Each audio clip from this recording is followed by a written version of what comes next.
আপনার এত বড় সাহস, আপনি ওনাকে থাপ্পড় মারলেন? আরে ও তো একটা বেয়াদব। যখন পুরা ইনভেস্টটা হয়ে যাইব তখনই খেলা শুরু। মেঘলা আর আমার বিয়েটা এখন আর কেউ ঠেকাতে পারবে না।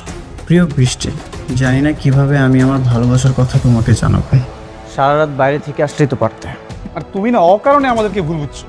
তোমাকে কি বন্ধু বানিয়ে আমি ভুল করেছি? আমার এই নিঃস্বার্থ ভালোবাসা তোমার ভালো থাকায় কখনো বাধা হয়ে দাঁড়াবে না। আপনার পূর্বে যে অপারেশনটি হয়েছিল, আপনার সেই অপারেশন হওয়ার সাথে সাথে আপনি সন্তান জন্ম দেওয়ার ক্ষমতা হারিয়েছেন।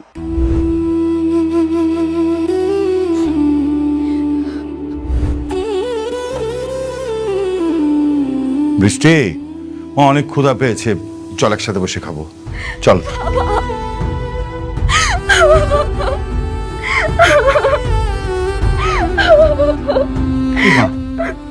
মারে, তুই কান্না করছিস কেন? ডাক্তারের সাথে কথা হয়েছে? হ্যাঁ বাবা, কিন্তু ডাক্তার বলেছে আমি আর সত্যি কোনোদিন মা হতে পারবো না। আরে কি বলছিস? ডাক্তার মিথ্যে কথা বলেছে। দেখ, আমি তোকে প্রয়োজনে নিজে বিদেশ নিয়ে যাব, ওখানে তোকে ডাক্তার দেখাবো। আমি অনেককে কি জবাব দেব বাবা বলো? অনেক আমার কাছে একটা শুধু সন্তানই চেয়েছে, এটা যদি আমি না দিতে পারি ও তো অনেক কষ্ট হবে বলো। আমি ওর কষ্ট সহ্য করতে পারবো না। মা, মারে, আমি তো তোকে বললাম আমি দেখবো। আর জানিস মা, আল্লাহ অনেক মহান, আল্লাহ নিশ্চয়ই তোকে এত কঠিন শাস্তি দেবে না। নামাজ পড়, মন থেকে আল্লাহর কাছে দোয়া চাপ, আল্লাহ আমাদের সব বিপদ থেকে রক্ষা করবে।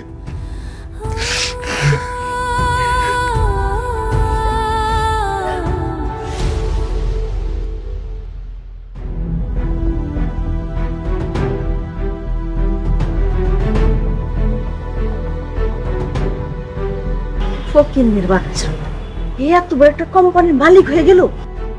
কি দরকার ছিল এত দাম দেওয়ার লেগে সোনার নেকলেস কেনার? 10 লাখ টাকা দিয়া নেকলেস কেনার কোনো দরকার ছিল? আমি এত দাম দিয়ে কেন কিনেছি এটা আপনি তো শুনুন। আরে ওই বস্তির ফকিন্নির লেগা একটা কম দামি জিনিস কিনা দিলে হইতো। খামাখা তুমি এতগুলো টাকা নষ্ট করলা বাবা।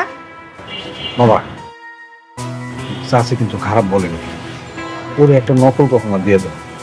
আর এইটা আমার মেয়ের জন্য রেখে দাও, ও কিন্তু নকল কখনো বলবে না। আপনারা সামান্য এই 10 লাখ টাকার কথা ভাবতেছে, ওই রকম শত শত নেকলেস কিনতে পারে। ওই ফকিন্নির লেগে তুমি 10 লাখ টাকা দিয়া সোনার নেকলেস কিনছো। কই আমার মায়ের লেগে তো তুমি 10,000 টাকা দিয়ে একটা কিছু কিনে দাওনি বাবা। আপনাদের মেয়ের কথা বাদ দেন তো, শুনেন, এখন শুধুমাত্র মেঘলার কথা ভাব। যে কোনো ভাবে হোক ওকে রাজি করাতে হবে, দরকার হলে ওর পায়ে ধরবেন। হ্যাঁ, আমি ও রাজি না হলে? রাজি না হলে এই বাড়ির থেকে আপনাদেরকে বের করে দেবেন, তখন গিয়ে রাস্তায় থাকবেন।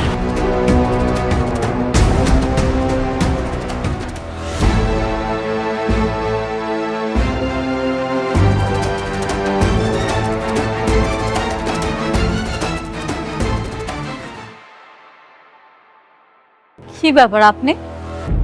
আপনারা না আমি কইছি আপনার কাজ না থাকলে আমার অফিসে আইবেন না। আপনি তো আইছেন লগে করে আবার হ্যাগো হলে আইছেন। মতলবটা কি কোন তো? আপনার জন্য একটা গিফট নিয়ে এসেছি, আর এটা দেওয়ার জন্য আমরা আসছি।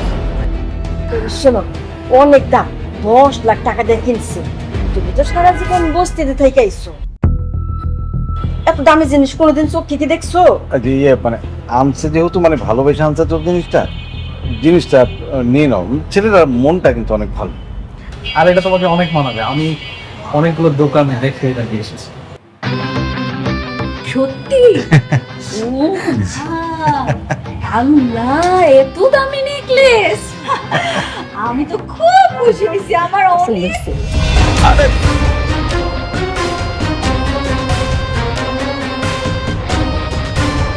হায় হায়,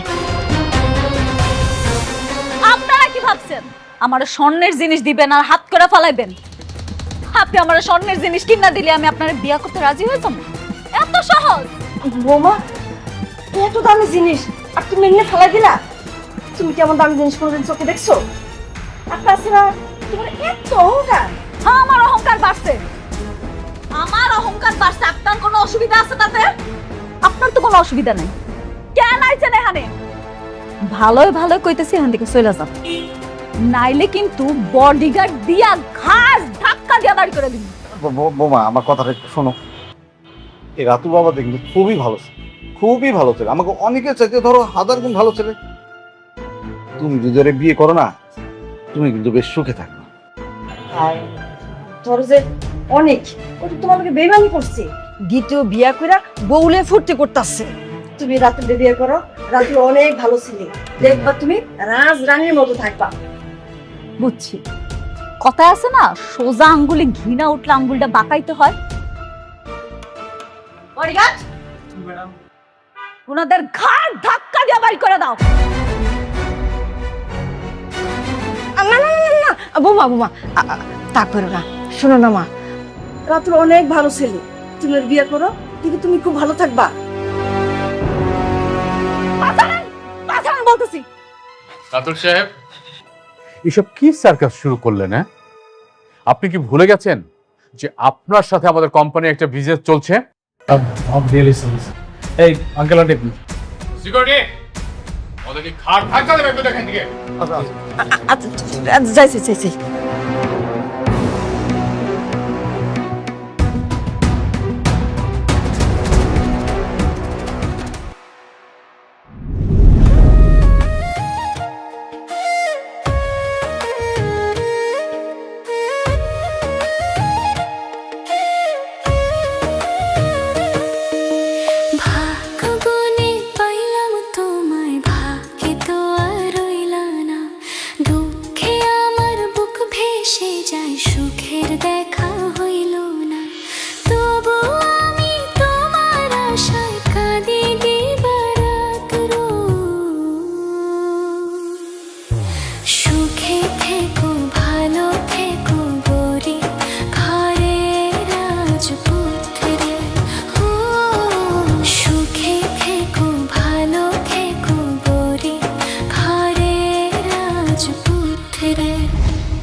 ফ্রেশ হয়ে গেছো? কি খাবে তুমি? নুডলস বানিয়ে এনে দিই? বৃষ্টি, বসো এখানে। আচ্ছা, একটা কথা বলো তো, তুমি আমাকে না বলে কেন ডাক্তারের কাছে গেছো? আমাকে বললেই তো আমি তোমাকে নিয়ে যেতাম। ভেবেছিলাম তুমি ব্যস্ত, এজন্য বলিনি। বৃষ্টি, এমন চিন্তা আপনার কখনোই করবে না। আমার আবার কিসের ব্যস্ততা? আমার যত ব্যস্ততা আছে সবকিছু তোমাকে নিয়ে। ঠিক আছে, আর কোথাও তোমাকে না ভুলে যাব না। চলো না, ডাক্তার তো নিশ্চয়ই বলেছে তুমি এখন মা হতে পারবে। যদি আমাদের সন্তান হয়, তখন সন্তানের নামটা তোমার নামের সাথে মিলিয়ে রাখবো। কেমন হবে বৃষ্টি? তুমি খুশি তো? হ্যাঁ, খুশি।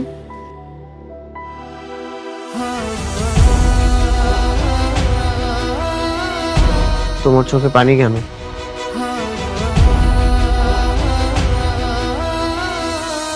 কই, এটা তো খুশির পানি। বৃষ্টি, হ্যাঁ বাবা। আসবো? হ্যাঁ, আসো। বৃষ্টি, ও তুমি, হ্যাঁ তুমি অফিস থেকে কখন আসলে? এই তো কিছুক্ষণ হবে। আচ্ছা শুনো, আজকে রাতে আমার একটা প্রোগ্রাম আছে। কিসের প্রোগ্রাম বাবা? ওই যে আমাদের সবচেয়ে বড় প্রজেক্টটা আছে না, তার মালিক আনিসুর চৌধুরী, তার মেয়ের এঙ্গেজমেন্ট, আমাদের সবাইকে দাওয়াত দিয়েছে। বৃষ্টি, তুইও রেডি থাকিস, আমরা সবাই মিলে প্রোগ্রামে যাব। ওকে? ঠিক আছে বাবা। কথা বল তোরা, আমি যাই। বিয়ের পর তো আমাদের একসাথে কোনো প্রোগ্রামে যাওয়া হয়নি, ভালোই হবে এই প্রথম আমরা কোনো প্রোগ্রামে যাব একসাথে।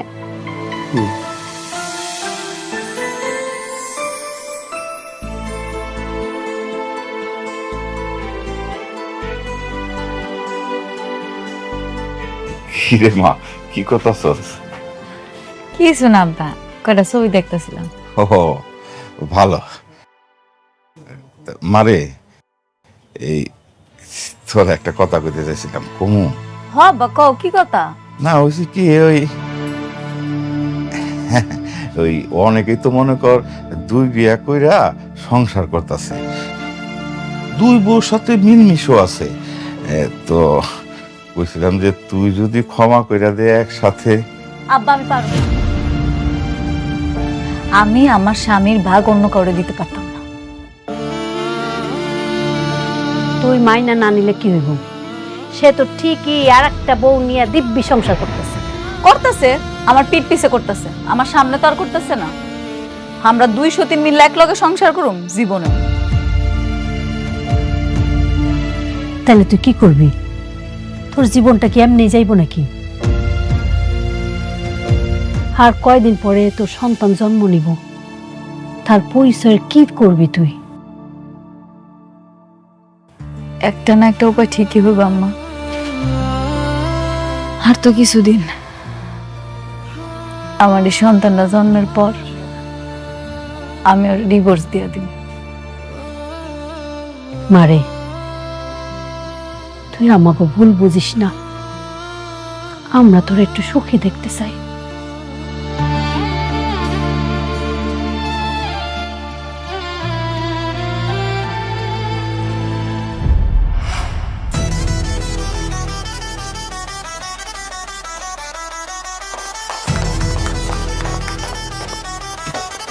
হ্যালো রকি সাহেব, আসুন আসুন। আসসালামু আলাইকুম। ওয়ালাইকুম। কেমন আছেন আপনি? ভালো, আপনার আসাতে আরো অনেক খুশি হলাম।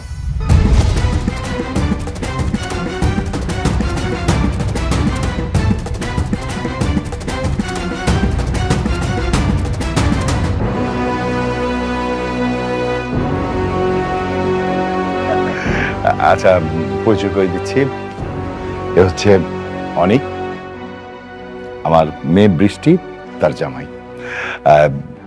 আমার সমস্ত ব্যবসা বাণিজ্য আমার অনেকই দেখে। হ্যালো ইয়ং ম্যান, অল্প বয়সে অনেক বড় দায়িত্ব নিয়েছো, একদিন অনেক বড় হবে। দোয়া করবেন নাকি? হ্যাঁ, দোয়া তো অবশ্যই করবো। হ্যাঁ রকি সাহেব, আমার মেয়ের সাথে আপনাকে পরিচয় করে দিচ্ছি। শিওর। নীলা, এদিকে আয় তোমা।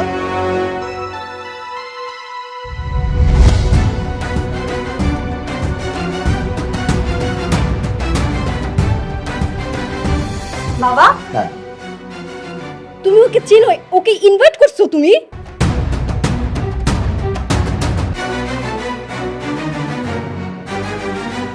তুই কি ওকে চিনতি?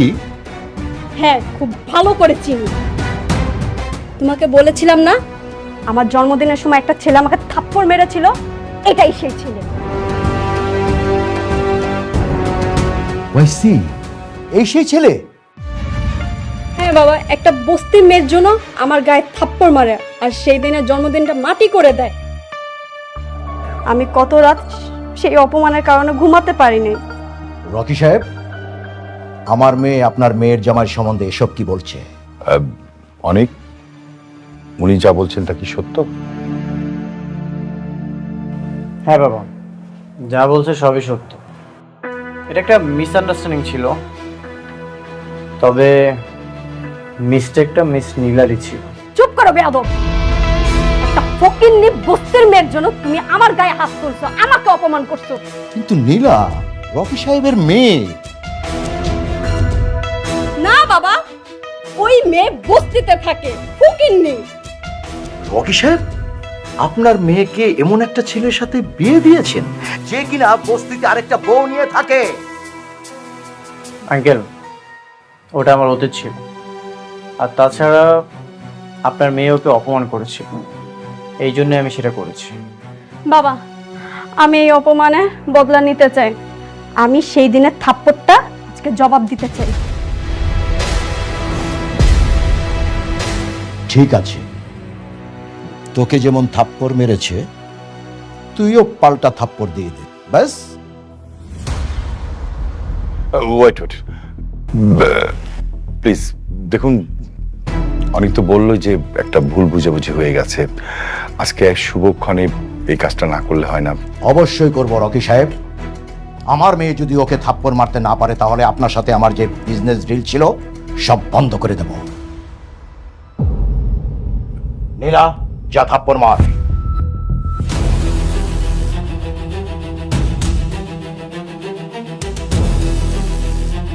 হাত ছাড়ো আমার। আমি বেঁচে থাকতে আমার স্বামীকে কেউ এক বিন্দু পরিমাণ অসম্মান করতে পারবে না, অন্তত এটা আমি সহ্য করব না। বাবা, রকি সাহেব, আমি আবার বলছি, আমার মেয়ে যদি ওকে থাপ্পড় মারতে না পারে তাহলে কিন্তু আপনার সাথে আমার সব কাজকর্ম আমি সব বন্ধ করে দেব, কথাটা মনে রাখবেন। আপনি যা ইচ্ছা আপনি তাই করতে পারেন, রাস্তার ফকির হয়ে গেলেও আমি আমার স্বামীর সম্মান নষ্ট হতে দেব না। স্বামী তাই না? আমি তোকে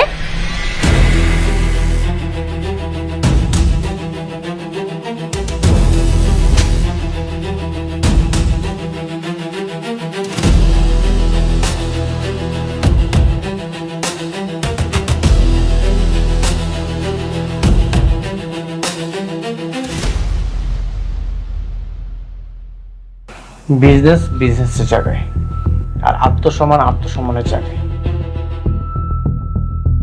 আপনারা আমাদেরকে এখানে ইনভাইট করেছেন, আর ইনভাইট করে এনে আমাদেরকে অপমান না করলেও পারতেন। বৃষ্টি, চলো। দেখুন, আমি তো আপনাকে বলেছিলাম যে ছোটখাটো বিষয় নিয়ে এই ঝামেলাটা না করলেই পারতেন, শুনেন নাই। আসি, আসসালামু আলাইকুম।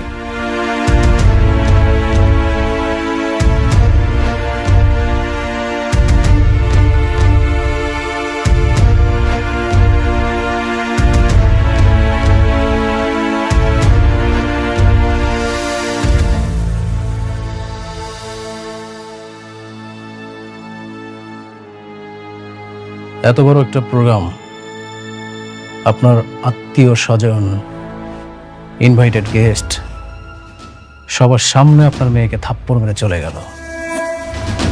ও শুধু আপনার মেয়েকে থাপ্পড় মারেনি, আপনাকে চরমভাবে অপমান করেছে। ও ভাই দেবে, আমি রাতুল রাজ। রাতুল, আমি তোমার সম্বন্ধে সব খোঁজ খবর নিয়েছি। তুমি শালিমা গ্রুপ ইন্ডাস্ট্রিজে ভালোই কাজ করছো। আচ্ছা রাতুল, আমি যদি তোমাকে কাজ দিই, তুমি কি কাজ করবে? কোর্স অবশ্যই করব। তাহলে ওই ছোট লোকের বাচ্চাকে যেই কাজটা দিয়েছিলাম সেই কাজটা আমি তোমাকে দিতে চাই। কিন্তু ওরা তো এমনিতেই শালিমা গ্রুপের কাজ না পেয়ে অনেক চাপে আছে, এখন তো ওদের অনেক সমস্যা হবে। আমি চাই ওরা পথের ফকির হয়ে যাক। বাবা, আমিও চাই ওরা পথের ফকির হোক। বাবা please. You're right, clever girl, ও ঠিক বলেছে। তাহলে ডেল। ঠিক।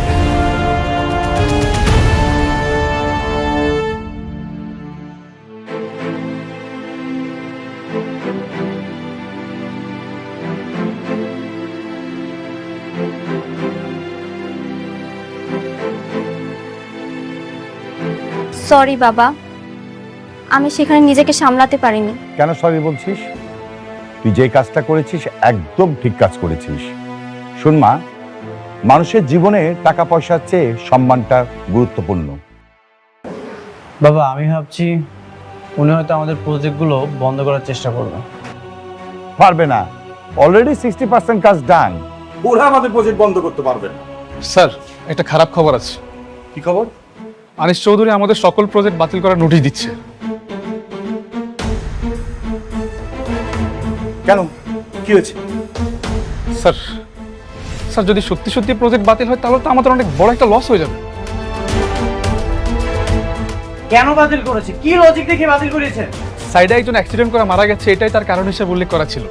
তারা এটাও বলেছে আমাদের কাজের মান ভালো নেই, আর ইত্যাদি বেশ কিছু কারণ দেখিয়ে তারা প্রজেক্ট বাতিল করেছে। আমি জানতাম এমন কিছুই করবে। অনেক টেনশন করার কিছু নেই, দেখি আমি হ্যান্ডেল করব, টেনশন করো না।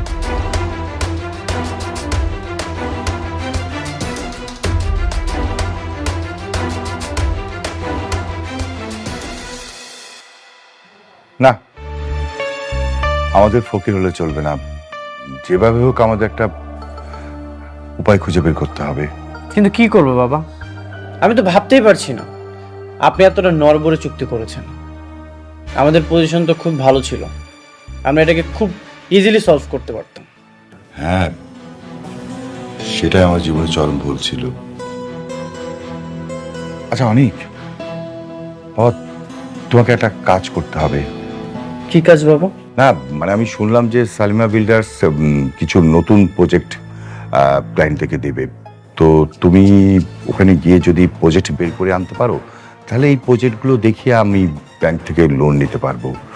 এই বিষয়টা অবশ্য আমি বৃষ্টি জানবে না, আমি বৃষ্টিকে বলবো না। কিন্তু বাবা দেখো, আমি জানি যে মেঘলা ওখানে জব করে, আমি না বৃষ্টিকে বললাম না, আমরা তিনজনের মধ্যে এই কথাটা গোপন থাকবে বাবা। এছাড়া আমি কোনো হয়ে দেখছি না। আর তাছাড়া আমাদের কোম্পানি এই কাজটা যদি না করে তাহলে ভীষণ বিপদের মধ্যে পড়ে যাবে। শালিমা বিল্ডার্স থেকে কি আমাদেরকে প্রজেক্ট দিবে? আর ওখানে তো মেঘলা আছে, ও নিশ্চয়ই কোনো না কোনো ঝামেলা করবে।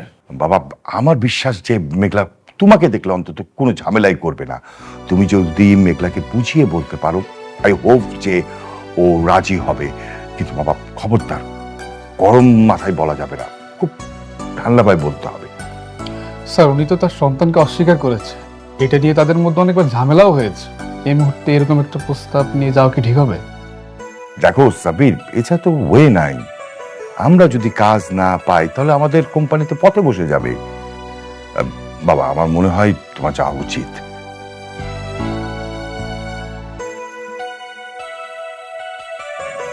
ঠিক আছে বাবা, আমি যাব।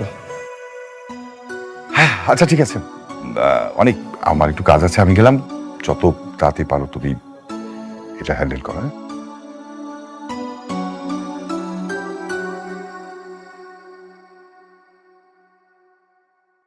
সাব্বির, চলো তাহলে আমরা যাই।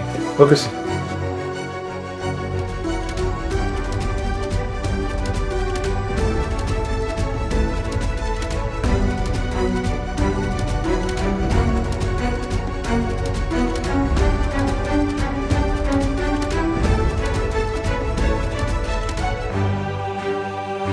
ভিতরে যাওয়া যাবে?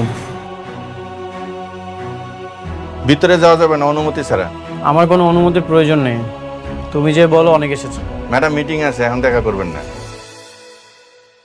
আপনারা সবাই জানেন শালিমা বিল্ডার্স হয়েছে একটা নামকরা কোম্পানি, আর সেই নামকরা কোম্পানির সুনামটা ধরে রাখা কিন্তু আমাকেই দায়িত্ব। জি ম্যাম।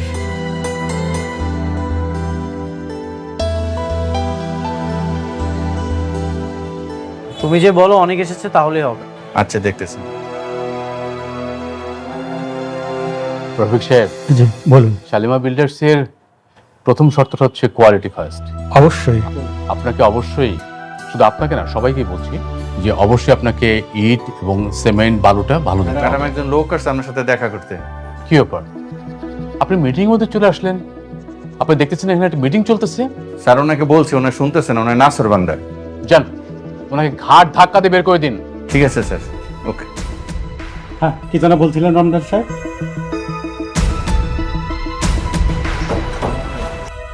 স্যার আপনার কথা বলছি, ম্যাডাম বলছে আপনাকে বের করে দিতে। তুমি আমার নাম বলেছো? জি। আমাকে বের করে দিতে বলেছে? ঠিক আছে, আমি কল দিচ্ছি। আচ্ছা কল দিয়ে দেখ।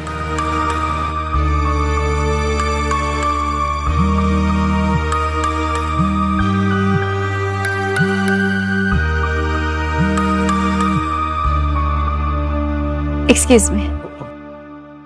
হ্যালো। তোমার অনেক অহংকার বেড়ে গেছে তাই না? আমি তোমার সাথে দেখা করতে যাচ্ছি, তুমি এখন আমার সাথে দেখা করতে যাচ্ছ না? কোটিপতি হওয়ার পর খুব অহংকার বেড়ে গেছে তোমার। কি বলতেছো তুমি এসব? কি বলছি তুমি বুঝতে পারছো না? ও আচ্ছা, এখন আমি একদম ক্লিয়ার। তোমার গর্বের সন্তানের স্বীকৃতি দেইনি বলে তুমি এখন আমার সাথে এমন করতেছো।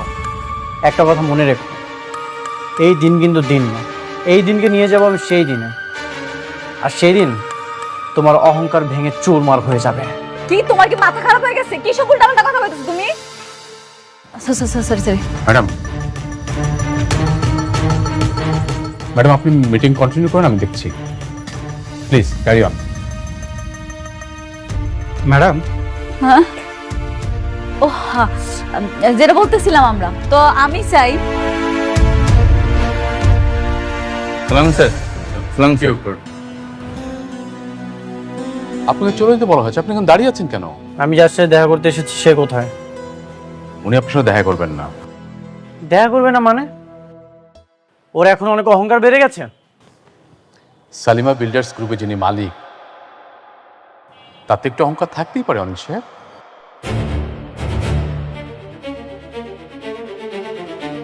মালিক? মেঘলা শালিমা বিল্ডার্সের মালিক? কিন্তু মেঘলা তো গরিব, বস্তিতে। ওনারা হচ্ছেন ম্যাডামের পালিত বাবা মা। ম্যাডামের আসল পরিচয় হচ্ছে তিনি এই বিশাল কোম্পানির মালিক।